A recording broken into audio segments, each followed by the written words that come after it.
en mathématiques, on a certains nombres particuliers qu'on aime représenter à l'aide d'un symbole particulier puisqu'ils reviennent très souvent. Le premier nombre que les élèves rencontrent via cette propriété-là ou cette utilisation-là, c'est souvent le nombre de pi.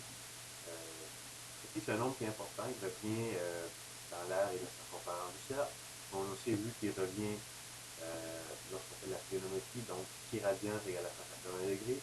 Donc, il y a plein de choses qui peuvent être faites avec pi. Puis, il y en a encore plein d'autres que vous n'avez pas encore eu la chance de voir dans votre parcours en mathématiques. Un autre de ces nombres-là, c'est aussi le nombre E. Le nombre E, c'est le nombre de la base exponentielle. Donc, ce nombre-là, qu'est-ce qu'il y a comme de propriété particulière? C'est que la dérivée de E à la x, c'est E à la x.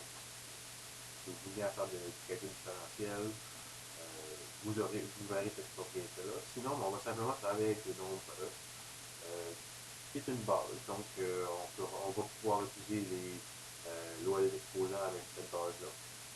Et puisque c'est une base d'un nombre, on a aussi un logarithme à base E. Le logarithme à base E, c'est un logarithme particulier qu'on note avec une notation particulière, qui est le ln. Là, le ln, on dit que c'est soit le logarithme naturel, ou des fois on dit que c'est le logarithme népérien, qui est en honneur d'un mathématicien John Napier qui a travaillé beaucoup avec ce logarithme. Peu importe, que vous utilisiez un log ou un ln, les lois et les propriétés sont les mêmes. Donc, si vous avez la loi d'un produit, si vous avez le ln de A à 3B, vous pouvez dire que le ln de A plus le ln de B.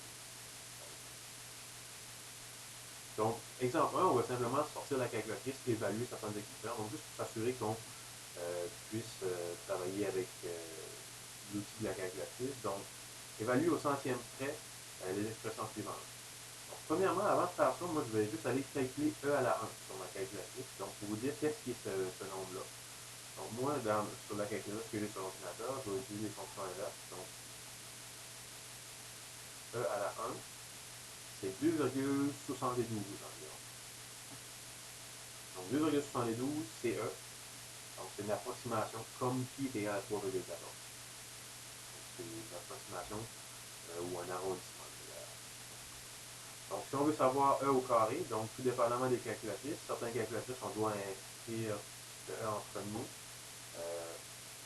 puis ensuite l'exposant, ou comme la mienne, je dois mettre l'exposant, puis ensuite de ça, inscrire la touche E. Donc, ça vaut à vérifier sur votre calculatrice comment elle fonctionne.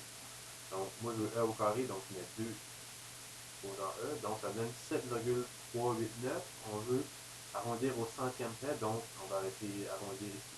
Donc, on va dire que la valeur est de 7,39.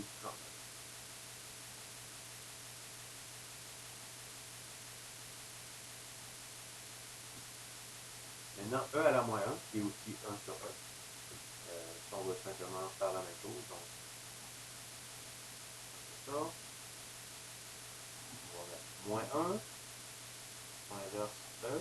Donc, 0,367, qu'on va arrondir à 0,37.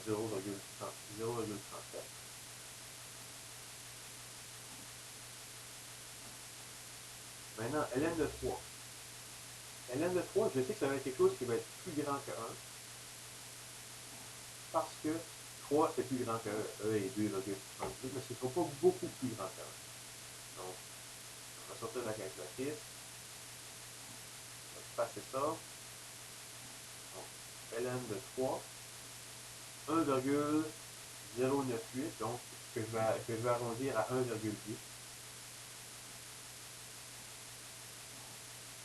On va avoir une valeur. Donc, ça, c'est simplement utiliser la calculatrice. Et à la D, je n'ai même pas besoin d'utiliser la calculatrice parce qu'on a le log base E et le E appliqué consécutivement. Donc, ils vont simplement annuler leur effet. Le résultat va être fait. Donc, quand je disais qu'il y avait les mêmes propriétés, on va s'éliminer. Vous pouvez l'essayer sur votre calculatrice. Dans le fond, E à la 7, si je prends le ln de ça, oui, le résultat, c'est 7.